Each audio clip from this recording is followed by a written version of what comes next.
Sempre tem uma coisa que te chama a atenção. E aí esse trecho aqui é um desses. Gênesis 18, 17 a 19.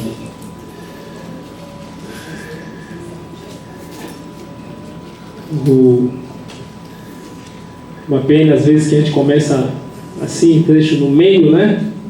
Que não dá tempo de contar todo o contexto, toda a história. Mas Gênesis 18, 17 a 19. Mas o contexto desse texto é maravilhoso, né? Os mais jovens diriam, é incrível, né? E a palavra do Senhor é assim mesmo. O Benjamin diria, é radical. Porque é assim, né? Incrível. Diz que é radical.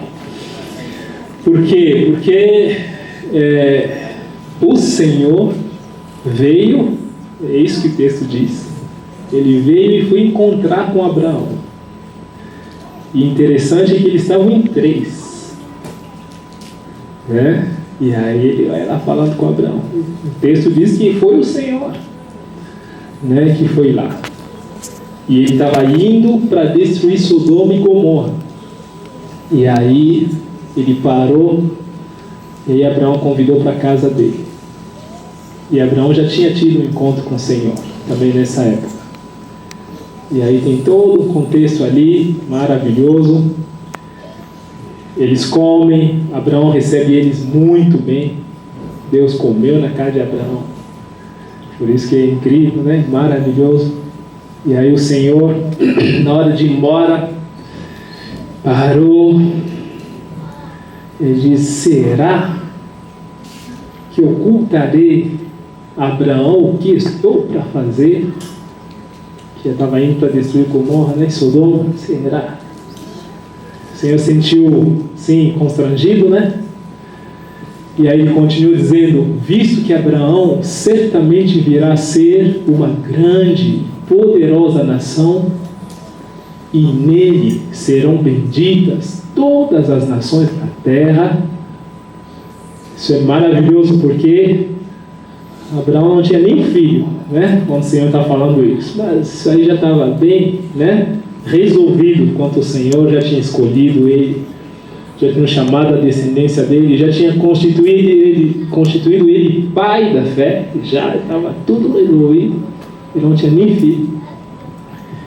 E aí ele diz, porque eu escolhi para que ordene seus filhos, a sua casa depois dele, a fim de que guardem o caminho do Senhor e pratiquem a justiça e o juízo, para que o Senhor faça vir sobre Abraão o que tem falado a seu respeito. Essa é a palavra, né?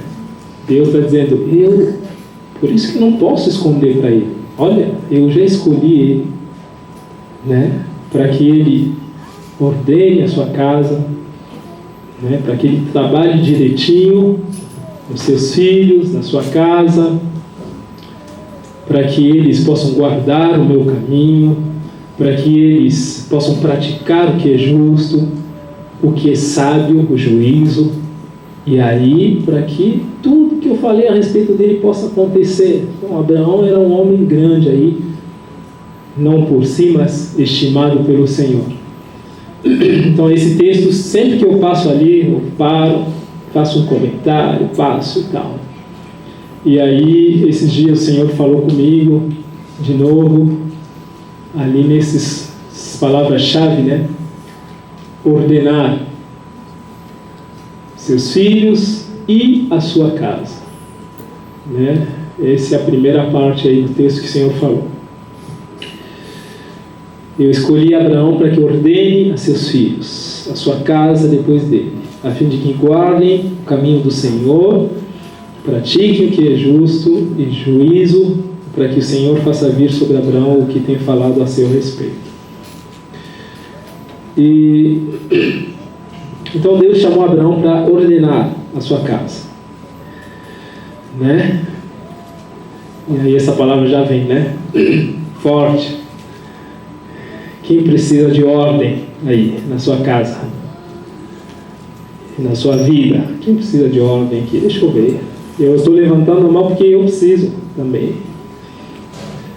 Então, essa palavra é para nós, é para mim e para você. E o que é ordenar a casa? Né? Quando ele está falando da casa, obviamente, não está falando da casa física, certo? Ele está falando casa como família, né? A descendência, os filhos, os netos, os bisnetos. A palavra fala muito isso, né? A casa de Davi, a casa de Saul, né? Então, uma coisa importante é que isso aí não é só família, pai, mãe e filhos. Isso aí é a casa, né? A casa do Nicolas vai até, né? É isso que o Sérgio estava dizendo aqui, né? Que o justo ele guarda, né? Para os seus descendentes ali, para os seus netos, a casa. É isso que o Senhor quer, que a gente ordene. Mas eu quero também incluir nesse pacote, porque quando a gente ouve uma palavra dessa, pelo menos na minha cabeça, sempre vai direto, né? Os filhos, né? Ordenar a casa, então, como é que estão os filhos? Ou como é que está a esposa? Né? E aí, às vezes, a gente não chama muita responsabilidade para nós. E aí, os solteiros, talvez, eles pensam assim, essa palavra não é para mim, né? Porque eu não tenho casa para ordenar, então, estou livre dessa aí. Mas a casa, vocês vão lembrar que a palavra nos chama casa também. Então, quando Deus está dizendo, eu escolhi Abraão para ordenar a casa, aquele contexto está muito claro. Eu não quero dizer que Deus estava dizendo para Abraão ordenar a sua vida também. Eu acho que está claro. Mas eu quero estender isso também para casa como nós. Né? Nós. Então, ordem na nossa vida. Porque, na verdade, a ordem na casa, ela vem da ordem da nossa vida. Se tiver ordem aqui, vai ter ordem ao redor. Se tiver confusão aqui, fora também vai ter. Né? Estou lembrando daquele texto de Lucas, né? Lucas 11, quando Jesus fala, nós vamos usar ainda esse texto, quando um espírito sai do homem, ele vai procurar lugar, ele não encontra, e aí ele diz, eu vou voltar para a casa onde eu saí, né? Então, nós somos casa. E aí Deus quer morar nessa casa. Deus quer ordenar essa casa. Na verdade, até o maior ênfase é nesta casa. É essa casa que o Senhor quer ordenar. Por isso que eu recebi essa palavra dessa forma. Falei, Senhor, eu preciso de ordem. Ordene a minha vida. Aperte os parafusos aí. Porque o reino tá. Mas ela precisa ser consolidado, bem ordenada. Mas o que é ordenar? Né? Ordenar é organizar, é pôr em ordem, é arrumar, é classificar, é elencar. Né? Quando eu fui meditar, a minha meditação foi muito legal, porque eu descobri coisas muito interessantes. E ordenar tem a ver com a raiz, na verdade, dessa palavra é taxia, que quer dizer classificar, mas numa ordem do mais importante para o mais simples. Então não é só juntar, não, é ordenar cada coisa, cada valor, cada prioridade, né? Quem já estudou botânica ou biologia vai lembrar dessa palavra, né? Taxonomia, né? A ordem, a espécie, subfamília, e aí vai. Ordenar é isso, é colocar em ordem, organizar. O contrário disso é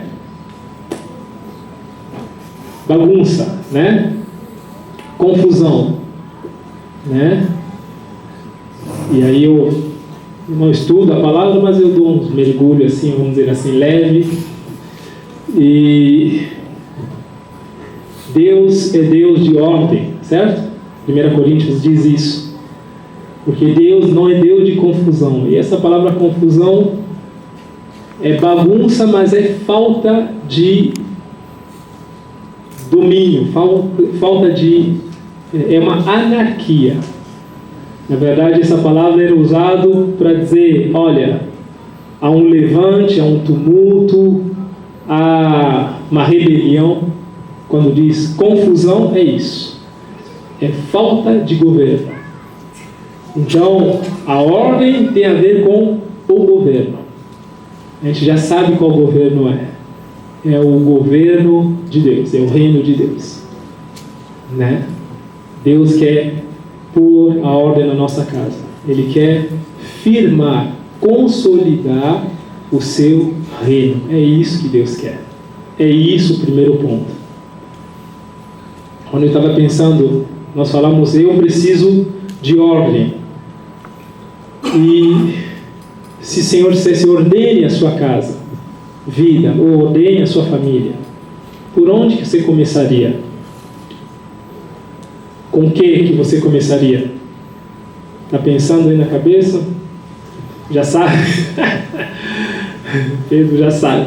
Por onde que começaria? Eu sei. Muito claro. Né? E o reino, em primeiro lugar. E é interessante, eu estava meditando, o texto diz que Deus não é Deus de confusão. 1 Coríntios 14, né? 33, ele diz, Deus não é Deus de confusão, é sim de paz. Aí eu estava viajando um pouquinho e sabia que existe um Deus de confusão. Você sabia disso? Não que seja deuses, né? Os deuses pagãos. Existia um Deus que é Deus da confusão. Na religião, nos deuses gregos. E sabe como é o nome dele?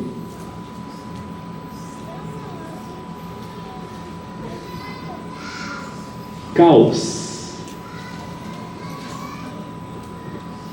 Caos. Caos é o Deus da confusão. A gente sabe que eles não eram deuses, mas tem potestades, né? Principados, potestades que agem na terra, inclusive hoje, para trazer confusão nas nossas vidas. Quando eu vi isso, eu fiquei impactado. Eu não sei.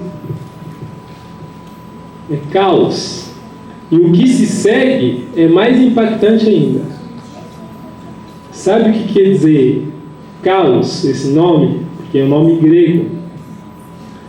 Quer dizer vazio. Sem forma, vazio. Abismo. E aí eu falei, isso me lembra alguma coisa. Vocês lembraram também, né? Alguma coisa. Vazio, caos, sem forma, sem ordem. E aí dizem que na religião deles lá, ele é um Deus e ele é o primeiro que existiu. Nós aprendemos que Jesus sempre existiu. Eles aprendem que no princípio era o caos. Era esse caos que existia. E aí você vê, cara, como a Bíblia é forte.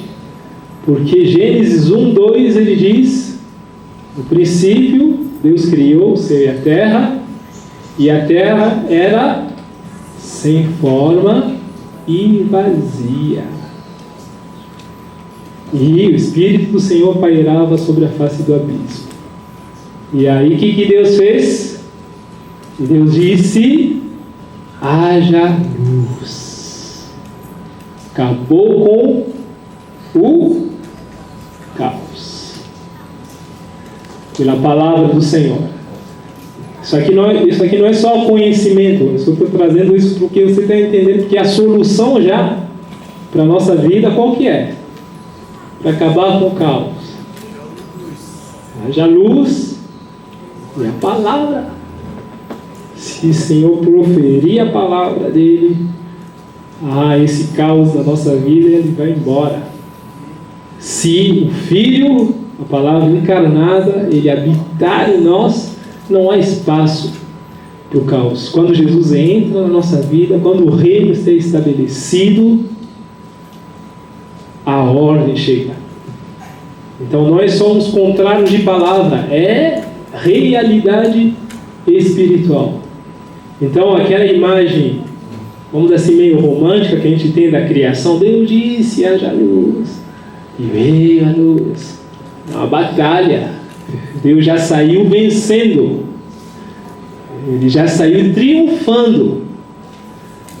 Uma potestade que reinava ali, dominava.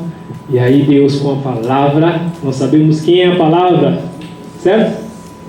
E aí Deus, através da palavra, ele coloca o caos do lado, e aí começa a reinar. A ordem, e a terra toma forma, e a terra torna-se útil, funcional.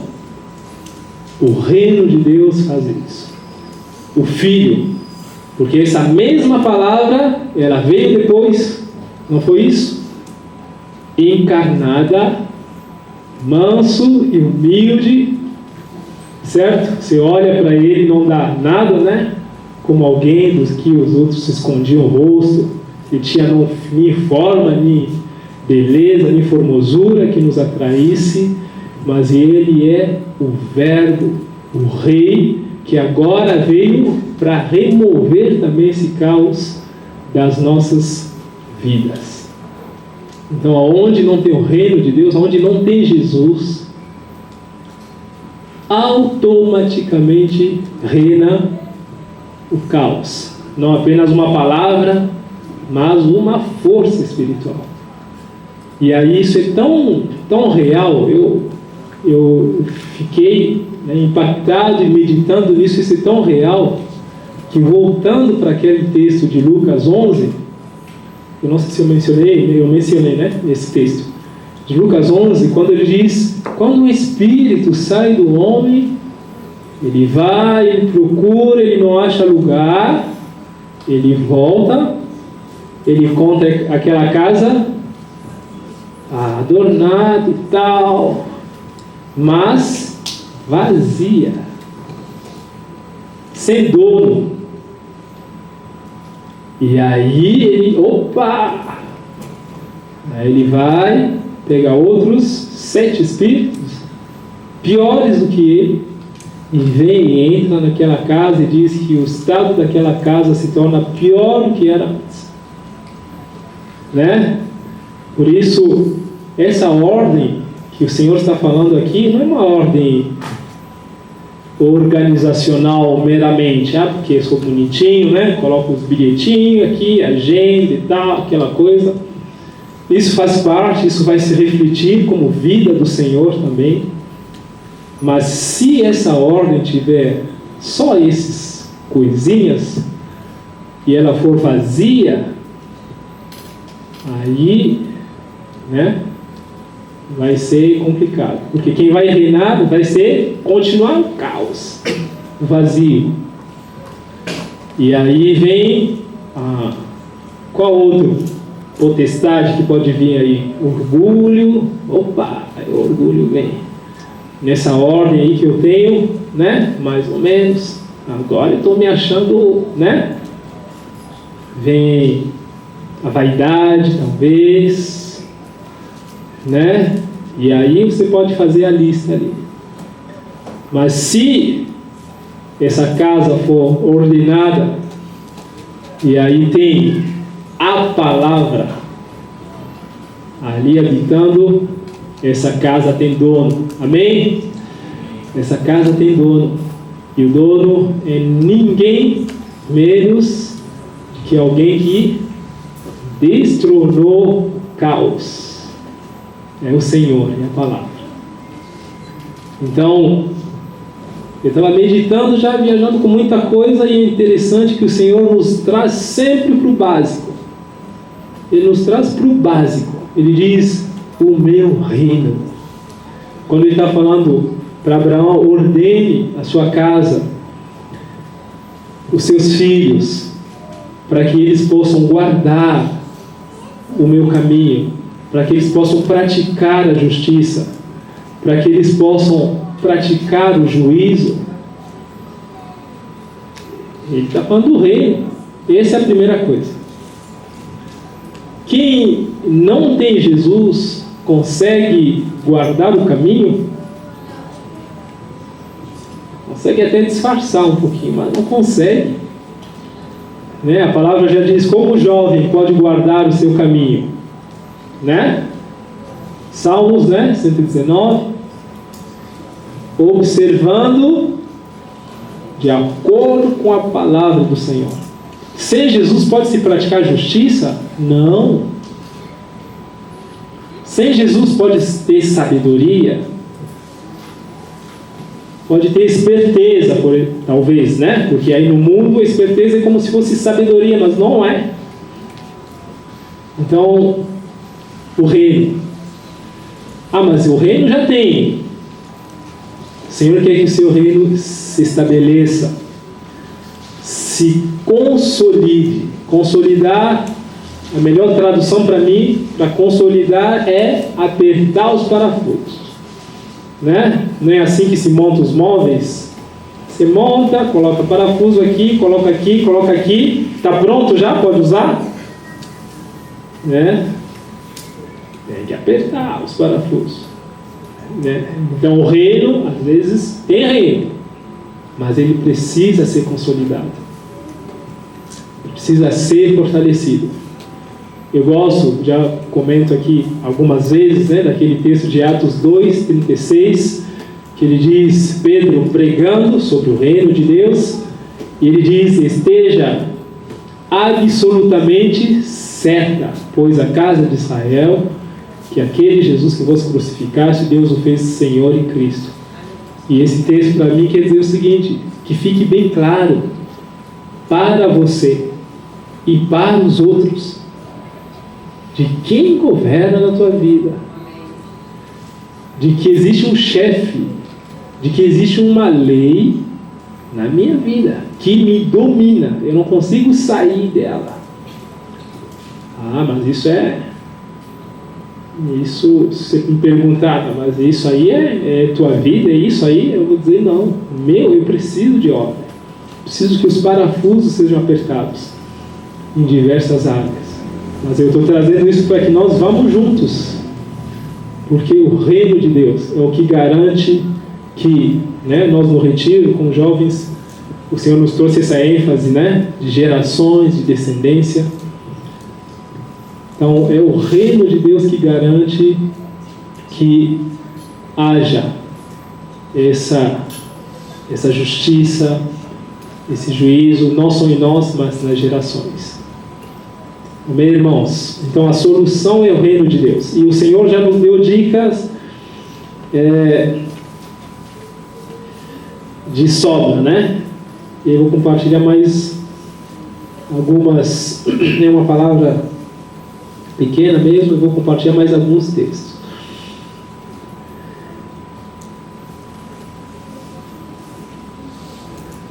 E a dica que o Senhor nos dá, a gente já conhece, né? 1 Pedro 2, Deus disse, e isso aí foi falado também aqui, eu tenho posto uma pedra eleita, preciosa, escolhida em Sião.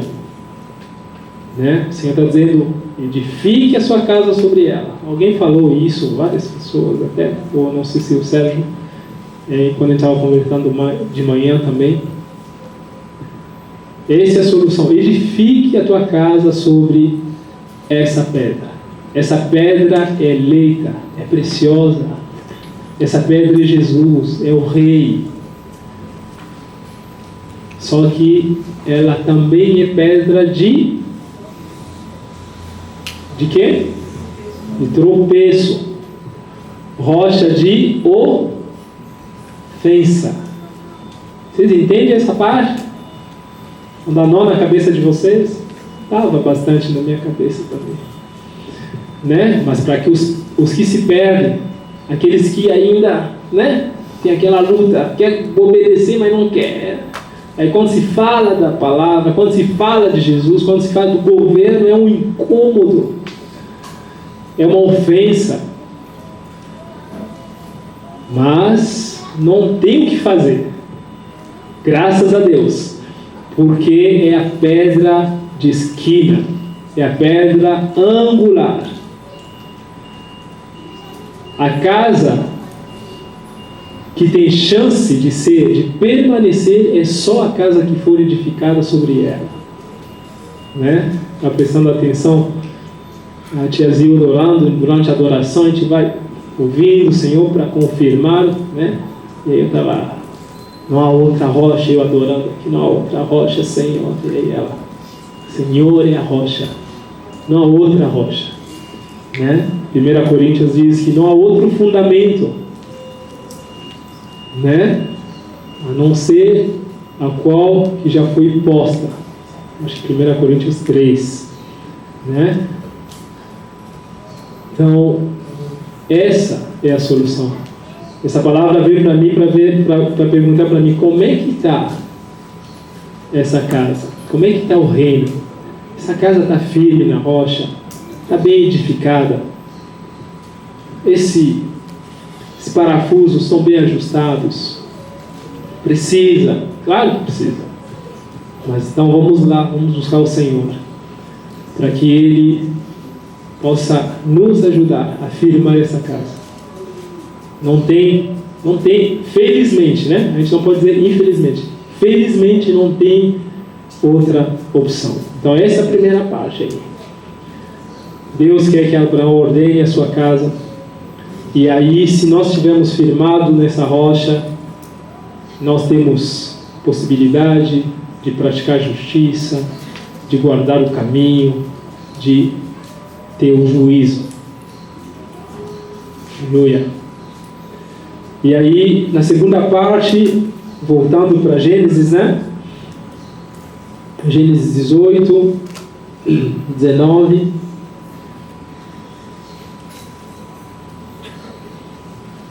Ele diz para que o Senhor faça vir sobre Abraão o que tem falado a seu respeito. E, né, nós queremos essa parte, né? Essa parte nos acomoda sempre melhor. É a promessa do Senhor. Mas o importante é que o Senhor ele condiciona essa parte ao resto ali.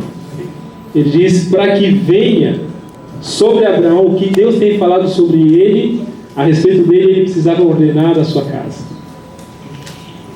Deus falou muita coisa a nosso respeito. Inclusive a gente está orando aqui pelo Alain e pela Mônica. O Senhor diz que a salvação entrou na casa deles. O Senhor deu a palavra para eles. Essa é uma verdade. E tantas outras coisas, tantas outras palavras que nós recebemos. Mas o Senhor está dizendo: ordene a sua casa para que eu possa cumprir, para que venha sobre vocês aquilo que eu tenho falado a respeito de vocês. E isso não é automático, é um trabalho. O Senhor nos chama para trabalhar com as nossas vidas. A construção na rocha. Trabalhando diariamente, checando o nosso coração. Como é que está o reino? Como é que está o governo? E aí depois vai vir outras coisas, né? O que é um homem com uma vida ordenada? O homem agora que eu digo, homem e eu, o Nicolas, né? É assumir a liderança da casa, amar a esposa, né? Cuidar dos filhos, né? Acima de tudo, na verdade, em primeiro lugar ali, ter intimidade. O Diogo nos falou sobre isso, intimidade com o Senhor. Essa é a primeira coisa ali. A intimidade com o Senhor implica em trabalho também para o Senhor, em pastorear. Porque às vezes a gente separa as duas coisas, a vida com Deus e ministério. Eu tenho dificuldade de conseguir separar, porque o ministério na verdade não é nosso, é do Senhor. Quem está trabalhando? É o Pai que está trabalhando. Nós somos cooperadores. Então, se eu tenho intimidade com o Senhor, será que Deus ele compartilha comigo conversas relacionadas à sua obra? Vocês acham? Ou será que ele fala só do amor, do carinho, coisa assim? As conversas relacionadas à obra ele não fala. Acho que ele fala. E a nossa reação? Né? Lembrando, quando Isaías viu o Senhor, e aí participou ali da conversa celestial e tal, e né? Envia aí a mim, eu estou vendo que está precisando de alguém para trabalhar aqui na terra. Então, intimidade com o Senhor implica na obra. Não são duas coisas diferentes. Isso entra todo no pacote ali. Então, isso é ter vida ordenada também. Em dia, com a intimidade com o Senhor. Em dia, como marido, como sacerdote de casa. Né? O que é uma mulher com vida ordenada? A gente tem mandamentos simples. Incrível como o Senhor é simples. Né? Se sujeitar ao marido, cuidar da casa, cuidar dos filhos. Essa é uma mulher ordenada. Né? Auxiliador idôneo. O que são filhos ordenados? Filhos que obedecem aos seus pais, é isso? Que honram os seus pais. O que um jovem solteiro com uma vida ordenada, que vive em santidade, que guarda o coração, que não é precipitado, que aguarda o tempo do Senhor, que se dedica à obra do Senhor. Amém. Só que essas outras coisas é no pacote que ele está falando da justiça, para que eles guardem o caminho, pratiquem o que é justo. Esse é o pacote. Mas a casa precisa ser edificada na rocha. Sem isso é impossível.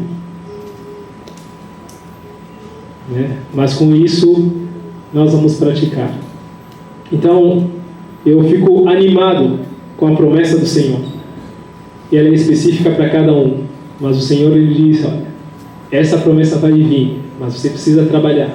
Trabalhe para que a casa, né, a tua vida seja ordenada. É isso que o Senhor quer. E a palavra dele está aí para nos ajudar, né? Que a palavra dele já venceu. Para mim, nessa palavra aqui, foi o melhor caminho que eu fiz foi descobrir que o Senhor venceu o caos. Né? Ele venceu o caos. Isso para mim foi o máximo. Então, ele me tornou mais confiante, porque eu falava: Senhor, eu preciso de ajuda, Senhor. Senhor, ordene a minha vida. Mas ele diz: eu venci o caos. A minha palavra ele é poderosa para te transformar em todas as áreas, em todas as coisas. Amém, irmãos? Vocês creem nisso também? Amém. O Senhor vai fazer. Eu profetizo sobre a tua casa, a tua vida, né? A palavra plena do Senhor, como diz o texto, habite ricamente a palavra do Senhor na vida de vocês. E essa palavra vai trazer a ordem, a paz, em nome do Senhor Jesus. Amém. Amém, Pai. Te damos graças, Senhor. Obrigado, Pai, por esta manhã e pela tua palavra, Senhor. Senhor, continue trabalhando. Nós sabemos que nós somos limitados, mas é o teu Espírito que continua trabalhando, Senhor. Essa palavra como um start, mas que tu mesmo dará continuidade em cada coração. Aleluia, Senhor. Obrigado pelas tuas promessas, Senhor, que tu deu a cada um de nós, que tu certamente cumprirás, Senhor. Nos ajuda, Senhor, a ficarmos atentos, Senhor, e a buscar em ti, Senhor, essa ordem, Senhor, essa casa edificada e consolidada, Senhor, firmada sobre a rocha, que é Jesus. Em nome de Jesus. Obrigado, Pai. Amém.